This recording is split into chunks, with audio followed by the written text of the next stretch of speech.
अस्सलाम वालेकुम। Welcome to Engineers Academy. Viewers, हम बीम की डिज़ाइन कर रहे हैं जिसमें हम बीम का जो पहला सेक्शन था यानी कि उसका पहला पार्ट जो था उसमें हमने रेक्टेंगुलर सेक्शन को कम्प्लीटली डिज़ाइन करना सीख लिया है। अब जो इसका नेक्स्ट पार्ट है यानी कि नेक्स्ट जो सेक्शन है टी सेक्शन का, अगर बीम हमें मिल जाए तो उसकी डिज़ाइन कैसे करेंगे वो हम सीखेंगे। तो देखिए, टी बीम हम उस बीम को कहते हैं जो टी शेप में हो, यानी कि इस तरह से अगर टी शेप में कोई बीम हो तो हम उसको टी सेक्शन बीम बोलते हैं। तो इसके जो हैं ये कुछ पार्ट है, यानी कि इसका ये जो पार्ट है हॉरिजॉन्टल, ये अपर वाला हेड है, इसको हम जो है फ्लेंज बोलते हैं, और ये नीचे वाला जो वर्टिकल ये पार्ट है इसको हम वेब बोलते हैं। ये जो फ्लेंज है इसकी जो थिकनेस है हम इसको टी से डिनोट करते हैं, और इसकी जो ये विड्थ है इसको बी ई से डिनोट करते हैं, और इसकी जो वेब की जो ये विड्थ है इसको बी डब्ल्यू से हम डिनोट करते हैं, और इसकी जो डेप्थ है इसको डी डब्ल्यू से डिनोट करते हैं।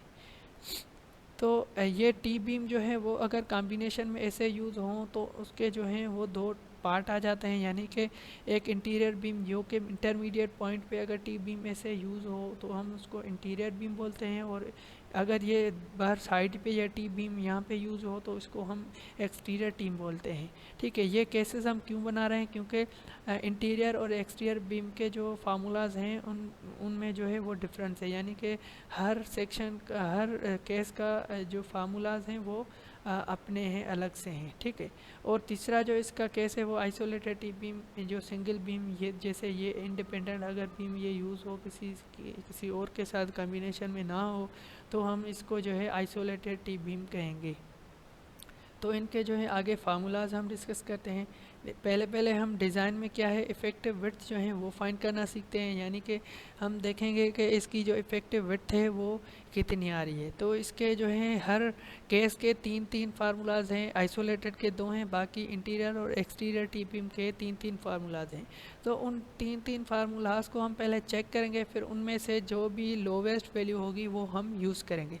तो वो फार्मूलाज क्या हैं, पहले देखिए ये फॉर इंटीरियर टी बीम के जो पहला फार्मूला वो है B E is equal to, यानी कि इफेक्टिव विड्थ जो है वो इक्वल टू, ये विड्थ हम किसकी फाइंड कर रहे हैं, फ्लेंज की।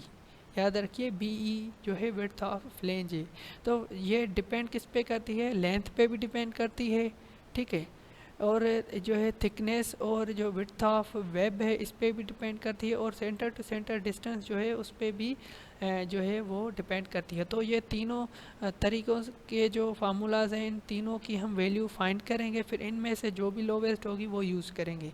तो पहली B is equal to L by four, यानी कि लेंथ के साथ इसकी जो डिपेंडेंसी है वो है एल बाई फोर है पहला फार्मूला। ये जो सेकंड फार्मूला है वो है बी डब्ल्यू प्लस में 16 इंटू टी, तो ये एक और फार्मूला हो गया। और तीसरा जो बी ई जो विड्थ ऑफ फ्लेंज है वो इक्वल टू सेंटर जो स्पेसिंग होगी बीम्स की, यानी कि ये इंटीरियर बीम जो है वो कॉम्बिनेशन में होता है, दूसरे बीम भी वहाँ पे होते हैं, तो उनकी जो सेंटर टू सेंटर स्पेसिंग होगी तो वो भी हम देखेंगे। फिर हम इन तीनों फार्मूलाज में जो भी लोवेस्ट वैल्यू होगी, लोवेस्ट वैल्यू वो हम सिलेक्ट करेंगे। अब आ जाते हैं इसके जो है नेक्स्ट केस पे, यानी कि एक्सटीरियर टी बीम। तो उसकी भी सेम लेंथ पे भी डिपेंडेंसी है, थिकनेस और वेब की जो है थिकनेस उस पर भी डिपेंडेंसी है, और जो स्पेसिंग है उस पर भी ये डिपेंड करता है। तो तीनों तरह के जो ये है फार्मूलाज हैं हम ये तीनों पहले फाइंड करेंगे, यानी कि बी डब्ल्यू प्लस में एल बाई 12 पहले ये फाइंड करेंगे, फिर बी डब्ल्यू प्लस में 6 टी ये फाइंड करेंगे, और फिर तीसरा जो है वो बी डब्ल्यू प्लस में half of the clear spacing जो होगी नेक्स्ट बीम की वो फाइंड करेंगे। इन तीनों में से सेम जो भी लोवेस्ट वैल्यू होगी वो फिर हम सेलेक्ट करेंगे डिज़ाइन के लिए आगे। अब इसके थर्ड केस पे आ जाते हैं। इसका थर्ड जो केस था वो था आइसोलेटेड। तो आइसोलेटेड जो टी बीम है उसके ये दो फार्मूलाज है, यानी कि इसकी जो विड्थ ऑफ फ्लेंज है वो हम कैसे फाइंड करते हैं, वो हम लेंगे वो जो विड्थ ऑफ फ्लेंज है वो लेस देन और इक्वल होनी चाहिए 4 टाइम्स विड्थ ऑफ वेब के। ठीक है, ये इसकी कंडीशन है। और सेकंड जो इसकी थिकनेस ऑफ फ्लेंज है वो ग्रेटर देन और इक्वल होनी चाहिए हाफ ऑफ दी विड्थ के। ठीक है, ये हम इस तरह से जो है वो फ्लेंज की विड्थ और थिकनेस जो है वो इस तरह से हम लेंगे। ठीक है, आइसोलेटेड टी बीम की। अब फर्दर इसकी डिज़ाइन के लिए डिस्कस करते हैं। देखिए, डिज़ाइन करने के लिए हम जो है पीछे जो रेक्टेंगुलर वाला जो सेक्शन हम सीखे हैं उसकी जो डिज़ाइन करके आए हैं, तो इसमें भी वो यूज़ होगा कैसे कि इसकी जो इसके दो केसेस आते हैं कि पहला केस इसका ये है कि अगर depth of neutral axis less than और equal to thickness of the web हो तो फिर हम जो है सेम फार्मूलाज यूज़ करेंगे जो हम रेक्टेंगुलर वाले सेक्शन में करके आए हैं, यानी कि ए का भी ये फार्मूला यूज़ होगा और एम एन का जो नॉमिनल मोमेंट है उसका भी ये सेम फार्मूला यूज़ होगा। ठीक है, ये कब होगा? जब हम डेप्थ ऑफ न्यूट्रल एक्सेस हमारी इक्वल टू और less than thickness of the flange हो। अब ये क्यों कर रहे हैं? क्योंकि देखिए ये कॉमन सेंस की बात है कि अगर ये न्यूट्रल एक्सेस इस फ्लेंज में रहता है तो ये एक रेक्टेंगुलर पोर्शन है, तो ये रेक्टेंगुलर पोर्शन है तो जो विटनीज डायग्राम है वो भी सेम बनेगा, सेम डिस्टेंस होगा, तो ये इसमें कोई भी डिफरेंस नहीं आएगा, वो इसी तरह से सेम फार्मूलाज हम यूज़ करेंगे। पर अगर ये जो डेप्थ ऑफ न्यूट्रल एक्सेस सी है या जो ये कंप्रेशन ब्लॉक की जो ए है, अगर ये ग्रेटर देन टी यानी थिकनेस से नीचे आ जाएगी, यहाँ से फॉर एग्जांपल यहाँ तक आ गई, तो ये एक रेक्टेंगुलर शेप नहीं रहेगा, तो इसकी जो ये कंप्रेशन ब्लॉक की जो डेप्थ है या शेप है वो रेक्टेंगुलर नहीं रहेगी, तो इसकी जो है अलग से हमें कैलकुलेशन करनी पड़ेगी। तो वो भी ज़्यादा इतना डिफ़िकल्ट नहीं है, सिंपल है। तो आगे वो सेकंड केस देखते हैं। तो ये सेकंड केस है इसका, ये देखिए ये डेप्थ ऑफ न्यूट्रल एक्सेस है, ये इससे टी से जो है ग्रेटर आ गई, यानी इससे ये नीचे आ गई। तो हम इसमें जो है एक C1 वैल्यू लेते हैं, यानी कि इसका जो मूवमेंट यानी कि कपल बनेगा, सॉरी, तो उस कपल का जो यानी कि पहले कंप्रेशन और टेंसाइल फोर्स जो है वो दोनों अपोजिट और इक्वल थे, पर यहाँ पे जो है वो दो तरह के कंप्रेशन फोर्स लगेंगे, एक यहाँ पे फ्लेंज में लगेगा, एक ये वेब के इस पोर्शन में लगेगा। तो दोनों को हम जो है अलग से फाइंड करेंगे, फिर हम दोनों का जो मूवमेंट है उन दोनों को सम करेंगे तो हमें मैक्सिमम मूवमेंट मिलेगा।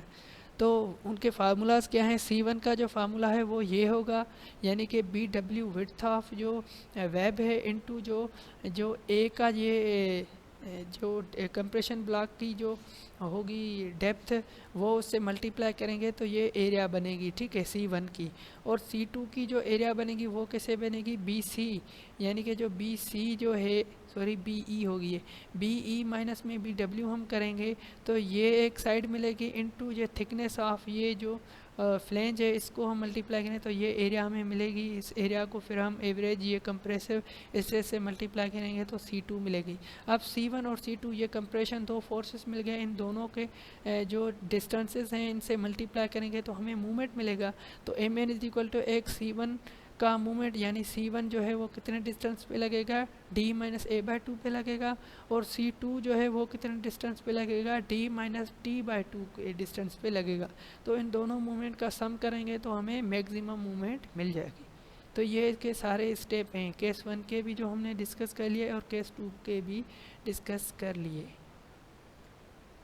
तो व्यूअर्स जो यहाँ पे जो हमने पहले तीन फार्मूलाज पढ़े हैं वो इन तीनों केसेस के इसी तरह से होंगी, यानी कि इंटीरियर बीम होगा तो उसके ये तीन फार्मूला पहले आप जो है वो फाइंड करेंगे, फिर अगर एक्सटीरियर है तो उसके भी, या आइसोलेटेड है तो उसके भी फाइंड करेंगे।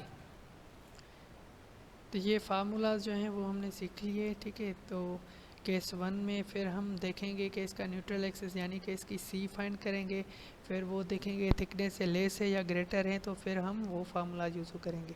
अगर ये रेक्टेंगुलर पोर्शन बन रहा है यानी कि C लेस देन और इक्वल टू T है तो फिर हम सेम ये फार्मूला यूज़ करेंगे।